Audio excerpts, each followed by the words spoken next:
할렐루야. 시편 1편 1절과 2절을 한 주간 동안 묵상을 했습니다. 이 묵상의 그 다윗의 그 내용은 악인들의 길을 따르지 말고 죄인들의 길에 서지 말고 오만한 자리에 앉지 아니하고 야훼의 율법을 즐거워하고 그의 율법을 주야로 묵상한다고 기록되어 있거든요. 반대적으로 생각을 하면 악인들의 길을 따르고 죄인들의 길에 서고 오만한 자리에 앉고 야훼의 율법을 즐거워하지 않고 그의 율법을 주야로 묵상하지 않으면 이건 하나님의 사람이 아니고 죄인의 악인의 삶인 것입니다.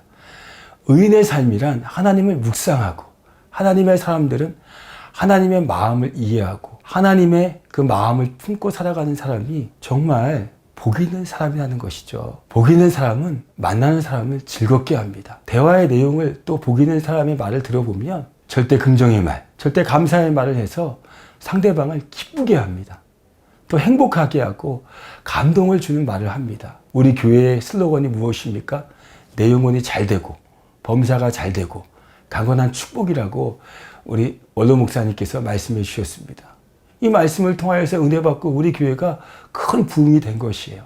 그래서 우리 교회는 복 있는 사람들이 모인 여의도 순복음교회인 것이죠. 아브라함, 이삭, 야곱과 그 고난의 축복의 이야기를 아시죠?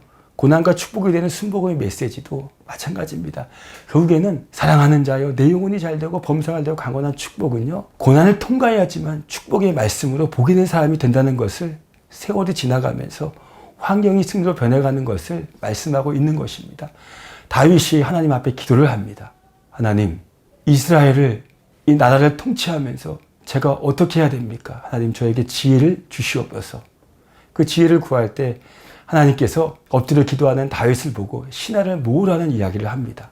신하들을 모아서 같이 큰 회의를 하면서 다윗이 신하들에게 이런 이야기를 합니다. 복 있는 사람은 악인들의 꾀를 따르지 아니하고 죄인들에게 길에 서지 아니하고 오만한 자리에 앉지 아니하고 오직 주 야훼의 율법을 즐거워하고 그의 율법을 주야로 묵상한다 라고 말했습니다. 복 있는 사람은요, 어떠한 혹독한 시련이 다가와도 참고 견디고 이겨내고 믿음으로 승리하는 사람이라고 믿습니다. 어려운 환경 속에서도 순복음의 성도님은 오늘 본문의 말씀처럼요, 복 있는 사람으로 영적으로 승리해야 됩니다. 하나님의 말씀을 묵상하면 성령 충만한 순복음의 얼굴로 변화가 됩니다.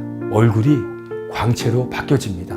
매일매일 마음에 평안과 기쁨이 넘쳐나는 것입니다. 오늘도 복 있는 사람으로 하나님의 말씀을 붙들고 내 영혼이 잘된 같이 범사가 잘되고 강건한 축복으로 순복음의 사람으로 승리하는 복된 날 되시기를 예수님의 이름으로 축원을 드립니다.